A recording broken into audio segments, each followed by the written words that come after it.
My son's wife looked me straight in the eye across our own kitchen table and said, "You're not helping this family, Walt. You're a burden we're carrying." I didn't answer her right away. I looked at my son instead, the boy I'd taught to hold a hammer before he could tie his shoes, and I waited for him to say something. He picked at the edge of a placemat and said, "Dad, we just need you to sign the papers. Can we not make this a whole thing?" That was the moment I understood exactly what I was to them. Not a father, not a partner in a household, a signature they were waiting on. 3 weeks later, when the loan officer at Cascade Trust pulled the full payment history on the house they were about to leave behind, she looked up from her screen, looked at my son, and asked a question that took the color right out of his face. "Mr. Corrigan, do you know who's been paying down $412 extra on this mortgage every single month for the last 6 years? My name is Walt Corrigan. I'm 67 years old, and I've spent 41 of those years with sawdust in my knuckles. I'm a furniture maker, a real one, the kind that's gone mostly extinct now that everybody wants particle board from a warehouse with an Allen wrench taped to the box. I build tables, chairs, hope chests, the occasional staircase rail when a contractor knows enough to call a person instead of a machine. And here is the one thing about wood I need you to hold on to, because it's the spine of everything I'm about to tell you.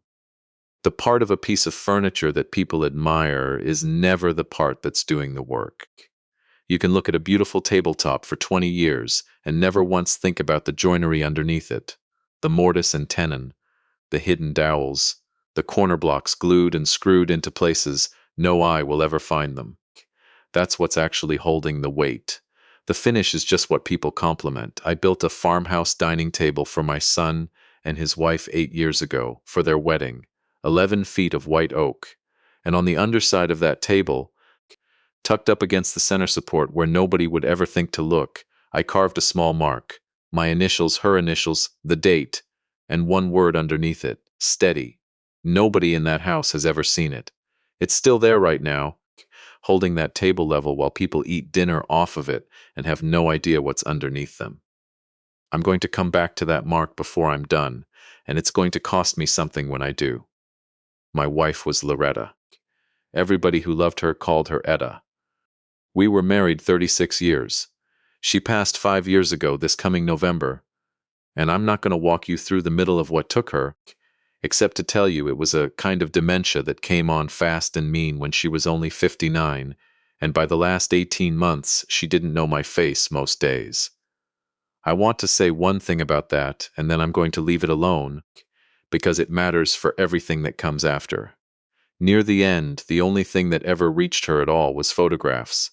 I'd sit on the edge of her bed with an album in my lap and hold up a picture and say, "That's you, Etta. That's you and me at the cabin." And once in a while, something would move behind her eyes for about 5 seconds. 5 seconds out of a whole day. That was the entire harvest some days. So when I tell you later what happened to our photographs, I need you to already understand what those pictures actually were. They were not decoration. They were the last door I had into the woman I married, and I used that door every single day for almost 2 years straight. My son is Marcus. He's 36 now. He manages logistics for a regional freight company out of Traverse City, Michigan, which is where we've lived my whole life and most of his. He's good at his job, and I want to be honest that I have never once been anything but proud of the man he built himself into professionally. That part was never the problem. His wife is Vanessa. She's 34. They got married 8 years ago, right after Etta had already started slipping, and Vanessa never really got to meet the woman my son grew up with. She only ever met the version of Etta who forgot names mid-sentence and cried at nothing, and I think that matters more than I understood at the time. I moved in with Marcus and Vanessa about a year after I buried Etta, into the finished basement of the house they'd bought 4 years earlier, because the house Etta and I had shared had a silence in it after 5 in the evening that I could not physically sit inside of anymore. It wasn't charity on their part. Not exactly. I paid rent, $600 a month, cash, folded into an envelope on the first of every month, which was less than market rate but not nothing, and for about 2 years it was genuinely good. I built out that basement myself, Put in a little kitchenette, laid tile in the bathroom down there over 3 long weekends. I built them the dining table for their wedding anniversary. That first year I was there. Worked on it most evenings after Marcus went to bed. And Vanessa used to come down and sit on the sawhorse and ask me questions about the grain, about why oak does what it does when it dries, why you have to let a board acclimate to a room before you cut it. She was curious. That was real. And I'm not going to let anybody, including myself on a bad night, tell me it wasn't. Then her parents got more involved in our lives than they'd ever been. Roland and Diane Pruitt. Roland was 62 then, Diane 59. They'd rented their whole married life, moved 8 times across 3 states chasing whatever construction job Roland could land, and Vanessa grew up watching her father hand a landlord a check every month for property he'd never own a square inch of. I didn't understand what that does to a person until years later, and by the time I understood it, the damage between us was already sitting at the table with us every night. Roland started coming for weekends that turned into weeks. He had an opinion about the paint in the hallway, the grade of the driveway, the way I stacked lumber in the garage.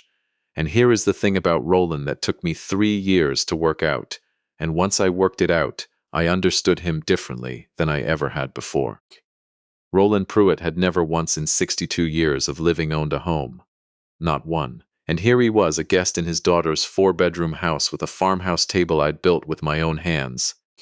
And every time somebody new came through that door, he gave them the tour like it was his. This is our kitchen. We redid this floor last spring. Come look at the yard. He wasn't doing it to cut me down. He was 62 years old and narrating somebody else's house as his own, because that was the only way a man like him could survive being a guest again at his age. I understood him about 3 years. Too late for either of us to get anything good out of it. Diane was a different kind of difficult. She didn't need to be cruel to erase you from a room. If I started a sentence at dinner, she'd finish her own thought right over the top of mine every time, like a reflex. And if Etta's name came up, the subject changed inside of one breath. I tried it maybe a dozen times over 2 years, and every single time, it got shut down before I finished the sentence. And then, in the 4th year, the photographs came down. I came home from a job. I still took the occasional custom piece for people I'd known 30 years, kept my hands working, and the mantle in the living room looked wrong before I could tell you why it looked wrong. You know that feeling. It took me a full minute standing in that doorway to understand that our wedding photo, the one from 1988, was gone from the end of that shelf. I went through the house room by room, Etta and Marcus at the lake when he was 7.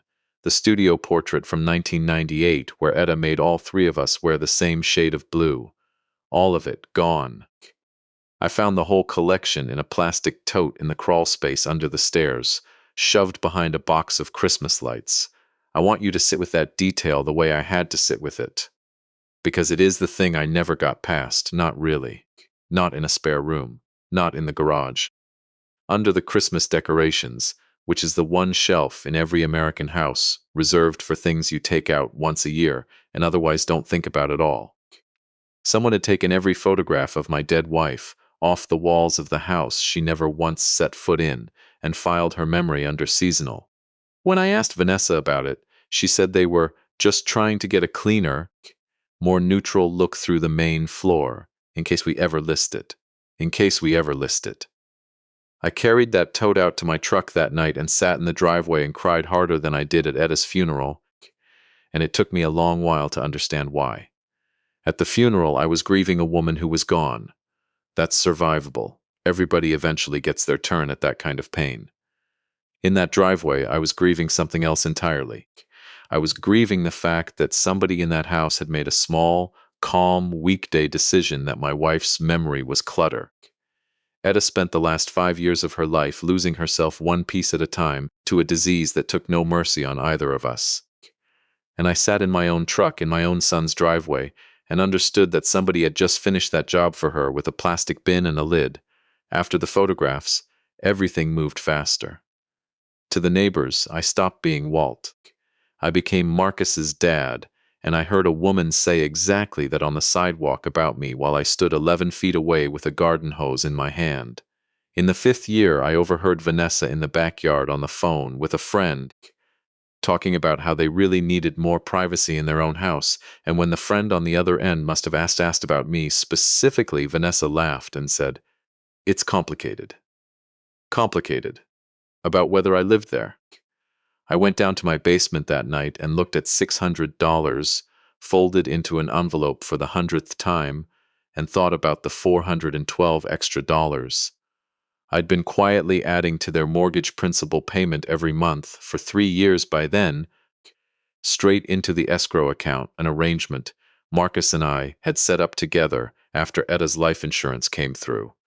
And I told him I wanted to help them build equity faster, instead of it just sitting in a savings account earning nothing. Marcus knew. Marcus had set up the online banking access himself, but I never once mentioned it to Vanessa, and somewhere in there, I stopped being sure Marcus had mentioned it either. Now let me talk about my son properly. Because I've been circling it, Marcus didn't change all at once.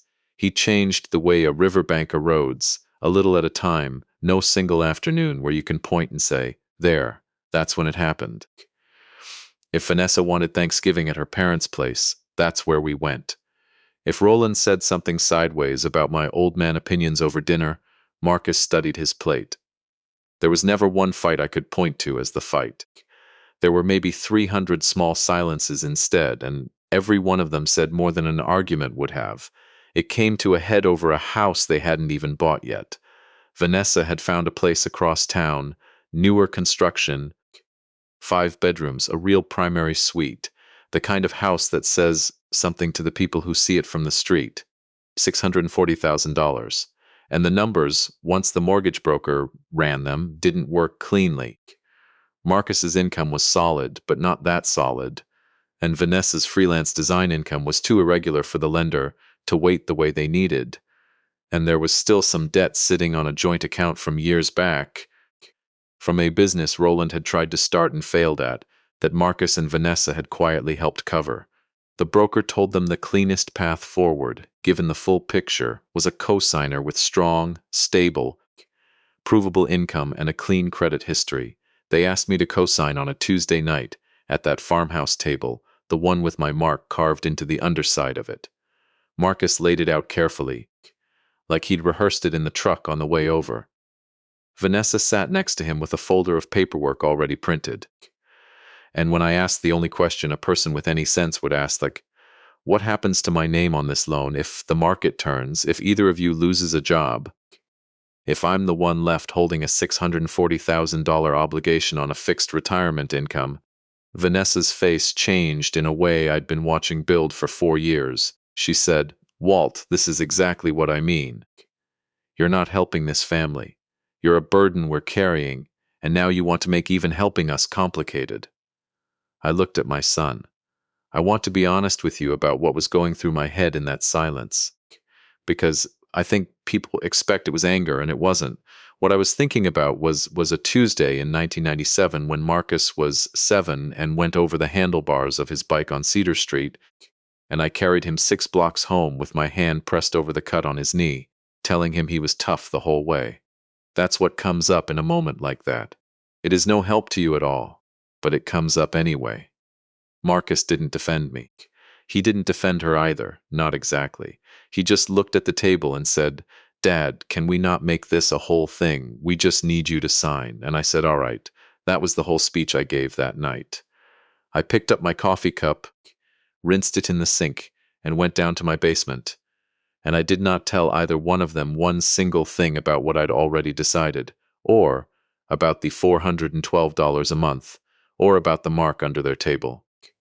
I want to explain why, because it's the only part of that night I still feel decent about. If I'd said any of it right then, with my voice shaking in that kitchen, it would have turned into a fight about money, and it would have stayed a fight about money forever after, the story they told about me at every family gathering for the rest of their lives. This was never about money. Not once. Not for me. I said no to the co-signing 3 days later, in a short, calm phone call to Marcus alone, without Vanessa on the line.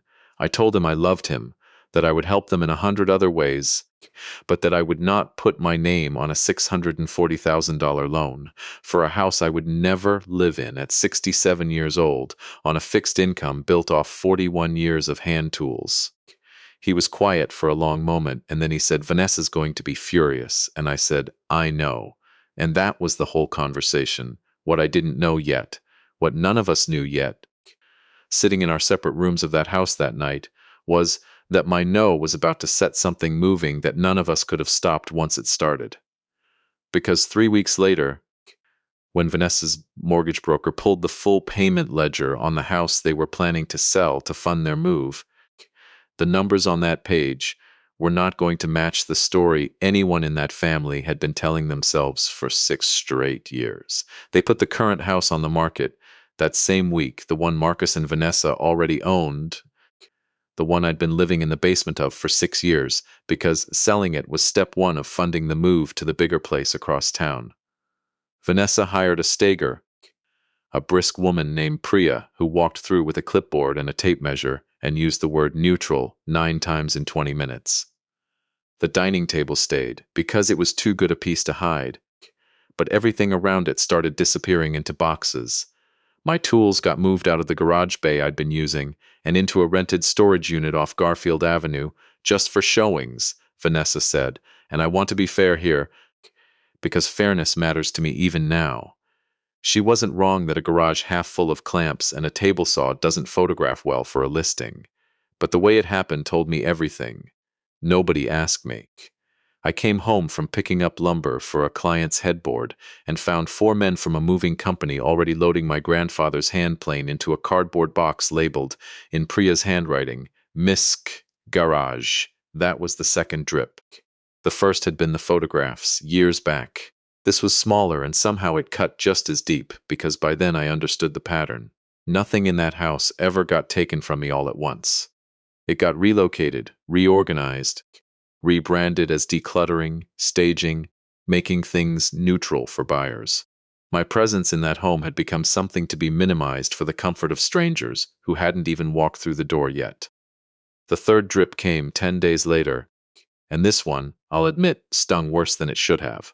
I overheard Priya walking a young couple through the basement, my basement, the space I'd tiled myself over 3 long weekends, and she said, "This could easily be a bonus flex room, home gym, playroom, whatever you need, currently used as a guest space." Currently used as a guest space. I was standing 8 feet away in the little kitchenette I'd built, close enough that the couple looked at me with the particular confused politeness people use when they realize they might be looking at furniture that talks. I said good afternoon and went upstairs and sat on the back porch for a long time. I called an old friend of mine that evening, Dolores Ancamelu, who'd spent 26 years as a mortgage underwriter, before she retired and started doing freelance financial consulting for people who trusted her more than they trusted the bank. Dolores and I had known each other since Etta and I bought our first house 40 years ago, and she was the closest thing I had to somebody who could tell me, plainly, whether what I was feeling was proportionate or whether I was an old man losing his grip on reasonable expectations. I laid it all out for her on the phone, the co-signing ask, the burden comment, the photographs years back, the storage unit, the flex room line. Dolores was quiet for a second, and then she said something I've turned over in my head every day since. She said, "Walt, you didn't lose your temper once in that whole story, and I think that's the problem. You've spent 6 years being the quietest, cheapest, most convenient arrangement in that house, and quiet, cheap, and convenient people get treated exactly like furniture. Nobody consults the table about where it goes." I told her about the $412 a month, the extra principal payments I'd been routing into their mortgage escrow since year 3, on top of my rent, money that had come from Etta's life insurance and that I'd never once mentioned to Vanessa. Dolores went quiet in a different way. "Walt," she said, "does Marcus know exactly how much that adds up to over 3 years?" I did the math out loud for her right there on the phone. $412 a month, 36 months, plus the 6 months before that at a smaller amount, while I was still figuring out the transfer, plus a lump sum of $11,000 I'd put toward the principal directly the year the roof needed replacing, and I told Marcus just to let me handle it. All told, north of $26,000, sitting quietly inside a house that was about to be sold to fund a bigger one, a house whose equity position, thanks to those payments, was almost certainly stronger than anyone currently negotiating that sale understood. That's not a small number, Dolores said. That's not a favor anymore, Walt. That's a stake. And if nobody at that closing table knows it's there, somebody's about to make a very expensive decision on incomplete information. I didn't call the broker myself. I want to be clear about that, because there's a version of this story where I marched in and demanded credit. And that isn't what happened. What happened is that Marcus, going through the escrow paperwork, the mortgage broker had requested to close out the sale of the current house, full payment history, 24 months minimum, standard documentation, printed it out at his office because the digital portal kept timing out on him. And for the first time in 6 years, he actually sat down and read every line of it instead of letting it happen automatically in the background of his life. He called me that same evening, and his voice sounded different than it had in years. "Dad," he said, "there's a line item on here I don't understand. Extra principal payments every month, going back 3 years, some from an account I don't recognize." I told him the truth, plainly, the way I should have told him 3 years earlier, instead of letting it sit quiet in the background, like everything else about me in that house. I told him about Etta's insurance money, about wanting to help them build equity faster instead of watching cash sit flat in a savings account, about not mentioning it to Vanessa, because at the time it hadn't felt like something that needed announcing. It had just felt like something a father does. There was a long silence on the line, and then he said the thing that told me he finally understood the shape of what had been happening in that house for 6 years. He said, "Dad, we called you a burden 3 weeks ago." And I didn't say anything because there wasn't anything I needed to add to that sentence. He'd said it himself. He'd heard it himself out loud, against the number sitting on the page in front of him. The public climax, if you want to call it that, happened 4 days later, at the lender's office, not because I orchestrated it, but because Dolores had gently suggested to Marcus that if there was a real financial contributor to that home's equity who wasn't currently named anywhere on the paperwork, it was worth having a conversation with the loan officer directly for everyone's protection before the sale closed and the money moved. Marcus asked me to come. I almost said no. I went anyway, because some things you owe your son even when he hasn't earned them back yet. We sat across from a loan officer named Priscilla Odom in a small beige conference room with a fake ficus in the corner, Marcus on one side of me, Vanessa on the other, looking at a folder she clearly hadn't been fully briefed on. Priscilla pulled up the payment history on her monitor, turned it toward us, and traced her finger down a column of small, regular, unremarkable numbers that had quietly reshaped the entire financial reality of that household for 3 years running. "Mr. Corrigan," she said, looking at Marcus first out of habit, then correcting herself and looking at me, "do you know who's been paying down $412 extra on this mortgage every single month for the last 6 years? I said that would be me. And I watched Vanessa's face do something I'd never seen it do in 8 years of knowing her. It wasn't gratitude, not yet, not in that room. It was closer to arithmetic, the specific look of a person recalculating a story they'd been telling themselves for a long time and watching the total come out wrong. Priscilla, who had no idea she was standing in the middle of a family reckoning and was simply doing her job, explained what those payments meant in practical terms. The equity position on the current house was significantly stronger than the estimate they'd been working from. It changed the numbers on the sale. It changed, potentially, whether they'd even need a cosigner at all on the new place, depending on how they structured the proceeds.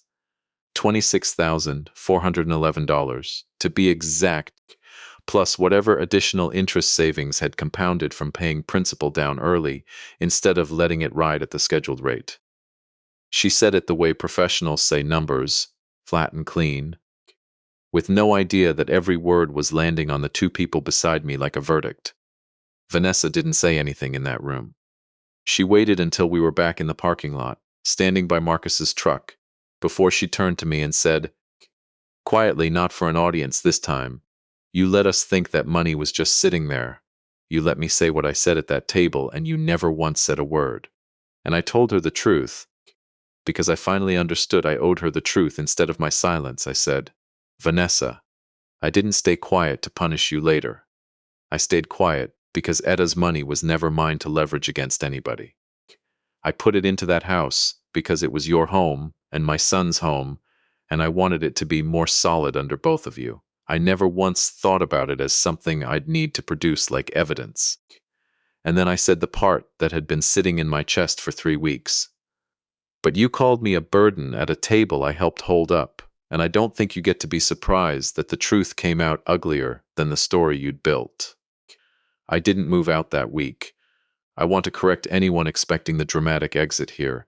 The truck packed in the dark, the storage unit code texted at 2 in the afternoon. That's not how this one went, and I think that matters, because the lesson underneath this story isn't about a clean, satisfying revenge. It's messier than that, the way real families are messier than that. What actually happened is that the sale of the current house closed 6 weeks later, on schedule, with the equity position exactly as strong as those extra payments had made it. And when it closed, I asked for something I had never once asked for in 6 years of quiet contributions. I asked to be repaid, not the whole amount, not with interest, not as punishment, just the original $26,411 returned to me from the proceeds before the rest went toward the new house. The same way you'd settle any honest loan between two adults who respected each other. Marcus agreed before I finished the sentence. Vanessa took 2 full days to agree, and when she finally did, she didn't do it warmly. She did it the way you settle a debt you're embarrassed to owe, which I understood, because I have owed a few of those myself in my life.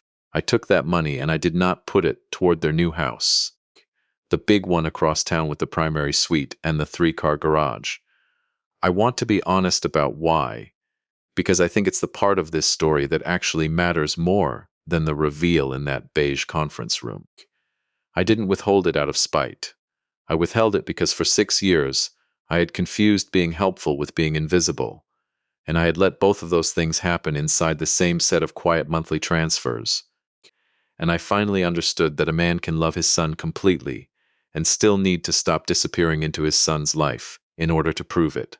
I found a small place instead, a 1-bedroom cottage, 20 minutes north, out toward the water, with a detached garage just big enough for a workbench, and my tools once I got them out of that storage unit on Garfield Avenue. I paid for it in cash with what was left over after settling the debt, no mortgage, no lien, nothing on that deed belonging to anybody but me.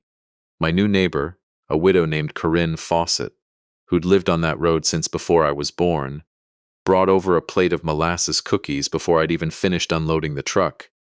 And by the end of that first week, I'd met 6 people on that little dead-end road who knew nothing at all about what had happened in that basement in Traverse City and thought well of me anyway, purely on the strength of who I was in front of them right then.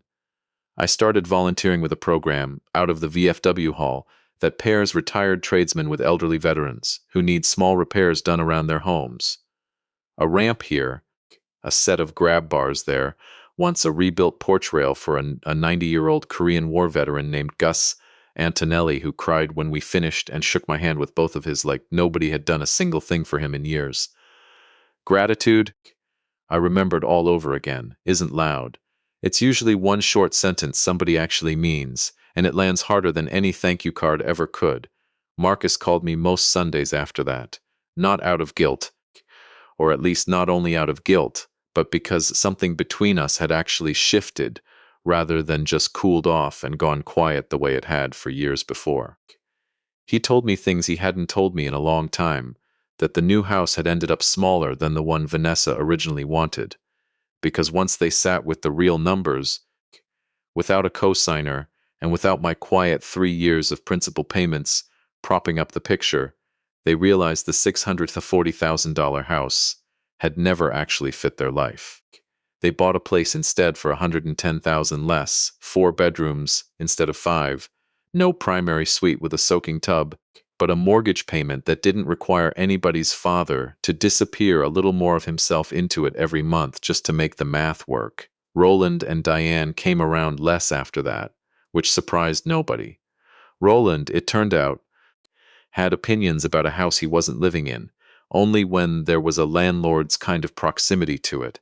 Once Marcus and Vanessa's new place was smaller, more modest, more clearly, and only theirs, he stopped giving the tour. I ran into him at a hardware store that winter, both of us looking at the same bin of deck screws, and for the first time in 8 years we had an actual conversation that wasn't performance for anybody. He told me, almost sideways, not quite looking at me, that he'd never once owned a house in 63 years, and that watching his daughter build one from real numbers instead of borrowed comfort had done something to him. He didn't entirely have words for yet. I told him I understood better than he probably guessed. We didn't hug it out or anything close to that. We just stood there a minute longer than the deck screws required, and that was enough for both of us that day. Vanessa took the longest. 4 months passed before she asked to come see the cottage, and when she finally did, she came alone, on a Saturday, and she brought something with her wrapped in an old moving blanket, which turned out to be the farmhouse table, the one I'd built for their wedding, the one with the mark carved into the underside that nobody but me had ever known was there. They'd downsized into the smaller house, and it turned out the table was a foot too long for the new dining room. She could have sold it, could have given it away to anyone, could have let it go into a stranger's house, the way furniture drifts through the world once people move on from it. Instead, she'd driven it 20 minutes north in a borrowed trailer to bring it back to the man who built it. We set it up together in my little garage workshop, and while we were tightening the legs back down, she ran her hand along the underside near the center support, the way people do without thinking, just checking the joinery out of habit, and her fingers found the carved mark before I'd said a word about it. She went quiet for a long moment, tracing the letters, the date, the word steady underneath it, and then she looked up at me and said, "You put this here 8 years ago, before you knew anything about who I'd turn into in that house." I told her the truth. I said I hadn't carved it as a prediction about her at all. I'd carved it because a table needs something underneath it that isn't for show, something that holds the weight whether anybody ever notices it or not. And I wanted that to be true about the marriage the table was built for, whatever came later. She cried a little, standing there in my garage in her work coat, and then she said the sentence I'd been waiting 2 years to hear, without knowing I was waiting for it. She said, "I called you a burden because my whole childhood taught me that anybody who isn't paying for their own square footage is 1 bad month away from being asked to leave. And somewhere along the way I decided you should feel that fear too, because I never got to stop feeling it myself." I told her I understood exactly where that came from, and that understanding it didn't erase what it cost me to hear it at that table, but that both of those things could be true at the same time, without canceling each other out. Here is what this whole business actually taught me, and it is not the lesson people expect when I tell it. Everybody wants the moral to be set boundaries, and fine. That's true enough. You'll find it printed on 1,000 throw pillows. But the real one runs deeper than that. The $26,000 was never what they took from me. I gave every bit of that willingly, and I'd hand it over again tomorrow without blinking. What actually happened in that house wasn't about money at all, not really. Even though money was the only part of it, anybody could put a number on. It was about who gets to take up space in a room without having to justify the square footage of themselves first, and the mechanism isn't taking, not usually. It's quiet removal, one small reclassification at a time. A photograph filed under seasonal storage, a garage relabeled as staging clutter, a basement rebranded as flex space, a father reduced to a line on a document nobody thought to read closely for 3 straight years. So here's the one thing I'd actually ask you to do with this, and it costs you about 11 seconds of discomfort, nothing more. If you're quietly carrying some cost for somebody, a payment, a bill, a favor that renews itself every month without anybody ever mentioning it out loud, say the number out loud, once, on some ordinary Tuesday, not in the middle of a fight, not to collect a debt. Just say, plainly, I want you to know this is what this costs, and I'm glad to give it, and I'm not asking for anything back. Because a cost that never gets spoken out loud can't be appreciated. It can't even be properly resented. It just gets assumed quietly, for as long as you let it, and eventually you disappear right along with it. Marcus was 36 years old before he actually read the number. That wasn't his fault. Not entirely. I never once said it out loud myself, not in 6 years. The question I still sit with most evenings, out on my little porch looking at the water, is what I might still be carrying for someone right now, that they've never once had to say out loud. Either the farmhouse table sits in my garage workshop now, a foot too long for anybody's dining room, but exactly the right size for mine. There's a mark carved into the underside of it, small, worn smooth at the edges after 8 years, that only 3 people in the world know is there. That's all right by me. It's holding steady just the same. Now I want to hear where you land on this. Comment 1 if you think I was right to stay quiet about those payments for 3 years instead of speaking up sooner. Comment 2 if you think I should have said the number out loud the very first year, before it ever had the chance to become a wound. And comment 3 if you think I should have simply said no to the co-signing and left it there, without ever letting the truth about those payments surface at all. Number 2 is the one I still turn over most nights myself. And if this reached you, tell me where you're listening from, and what time it is right where you're sitting. It's just past 9 here on the water, and the lake's gone still and dark the way it does this time of year, and it still gets to me a little, knowing somebody out there is hearing an old furniture maker talk while they're folding laundry or driving home from a shift on the other side of the world entirely. Here's the one I really want to know, though. If you've ever quietly carried a cost for someone in your own family and never once said the number out loud, tell me about it. Tell me if you ever found the courage to say it, or if it's still sitting in you right now, waiting for some ordinary Tuesday that hasn't come yet. If this one reached you, stay with me and subscribe. It's just an old cabinet maker on a porch by the water with a microphone and 41 years of sawdust in his hands. There's another one coming.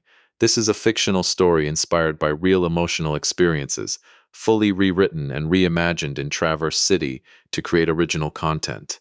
Any resemblance to real people or events is coincidental.